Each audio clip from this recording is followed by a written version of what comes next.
How important is it for individuals and countries to think about the future rather than to focus on the present? First, look at the introduction. It is pivotal to keep the future in mind and not fritter away everything to enjoy the present. So this is not a simple sentence. Simple sentence ये तब होता है जब हम लिखते हैं it is pivotal to keep the future in mind and हम यहाँ पे full stop लगा देते हैं. ठीक है, हमने and लिख के two clauses को जो है वो join कर दिया. ठीक है, तो अब ये compound sentence है. तो हमने अपना जो ऐसे का स्टार्ट है वो सिंपल सेंटेंस से नहीं किया. आप कर भी सकते हैं, सिंपल सेंटेंस भी लिख सकते हैं, बट आपने सब सेंटेंस स्ट्रक्चर्स लिखने हैं, like compound, conditional, complex, compound, complex. ठीक है, और साथ सिंपल सेंटेंसेस. मतलब अगर आप सिर्फ सिंपल सेंटेंसेस लिखेंगे then you would not be able to get your desired band scores. Now look at the second sentence.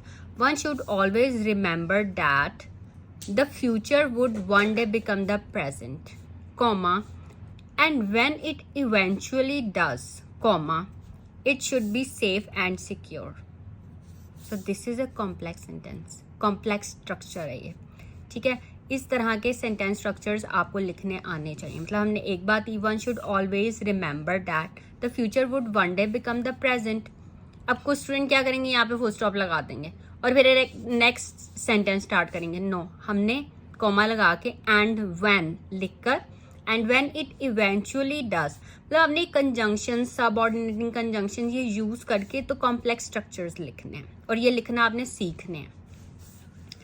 The same holds true for Nations. This essay shall discuss why it is important to be prepared for the coming time. Now, our first body paragraph. The important reason for the nations to keep the future in mind is that the mortality rate is coming down and the span of life is increasing. ठीक है, अब अगर आप यहाँ पे full stop लगा देते, ठीक है, तो ये कॉम्प्लेक्स स्ट्रक्चर नहीं था. हमने एंड लिख के उसको बात को थोड़ा सा और आगे बढ़ा दिया था. And the span of life is increasing. अब सो ये इस तरह के वर्ड्स हैं जो आप अपने हर ऐसे में यूज कर सकते हैं और स्पीकिंग सेक्शन में भी. ठीक है, and, when, why, especially, so, if. आप जब अपना पूरा ऐसे लिखते हैं ना, आप ये देखा करें आपने इस तरह के वर्ड्स यूज किए हैं. ठीक है, सो यूज किया है, इफ यूज किया है, आफ्टर ऑल, मतलब आफ्टर ऑल तो कभी यूज हो जाता है कभी नहीं, लेकिन ये जो इस तरह के वर्ड है, so, if, and, but, why, when, where, furthermore, therefore, ये आपने देखना है. देन, मतलब अगर ये आप वर्ड यूज कर रहे हैं ना तो आप कॉम्प्लेक्स स्ट्रक्चर्स लिख रहे हैं अपने ऐसे में.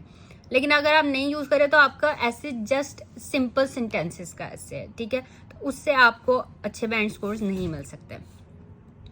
अब हमने सो यूज किया है सेंटेंस में. So population is going to increase, comma, especially that of the elderly, comma, who would need support from the government. ठीक है, ये भी एक कॉम्प्लेक्स स्ट्रक्चर है. अब नेक्स्ट सेंटेंस देखें. If only today is looked into and no planning is done for tomorrow. अब ये कंडीशनल सेंटेंस है. क्या इसमें कंडीशन है ना कि अगर फ्यूचर को ना देखा गया तो क्या होगा, then crime and violence would increase in society and everyone would suffer. ठीक है, एक ब्यूटीफुल सेंटेंस है. ठीक है, इस तरह के सेंटेंस लिखें. Relations with other countries should also be maintained. After all, we all live in a well-connected global village today. Now, second body paragraph. Another reason why countries should plan for the future is that if, अब फिर if आ गया, if, ठीक है, हमने यहाँ भी if का sentence बनाया, अब यहाँ भी. If wise spending is done today, it may save a lot later on. For example, अब फिर हमने इफ का सेंटेंस आया, मतलब हमने कंडीशनल सेंटेंस देखे कितने लिखे हैं. अब काउंट किया करेंगे कॉम्प्लेक्स स्ट्रक्चर्स कितने हैं, मतलब इसमें कितने कंपाउंड सेंटेंसेस हैं, कितने कॉम्प्लेक्स हैं, कितने कंडीशनल हैं, कितने सिंपल सेंटेंसेस हैं, क्योंकि आपका ऐसे मिक्सचर होना चाहिए इन सब सेंटेंस स्ट्रक्चर्स का.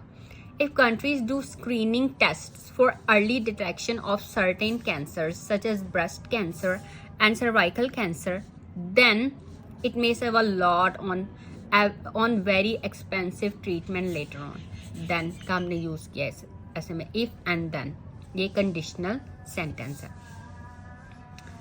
अच्छा, next body paragraph. Individuals should also always save for the future. Lifespan is increasing, but the period of earning is comparatively limited. ये compound sentence है, ठीक है. ये वाले वर्ड्स आपने याद रखने हैं. For, and, nor, but, or, yet, so. ये जो वर्ड्स यूज होंगे ना जिस सेंटेंस में, वो कंपाउंड सेंटेंस है, ठीक है. Nobody knows how long he would live, comma, but the age of retirement is generally fixed. One cannot work indefinitely. Therefore, अब देखें therefore का भी हमने यूज किया.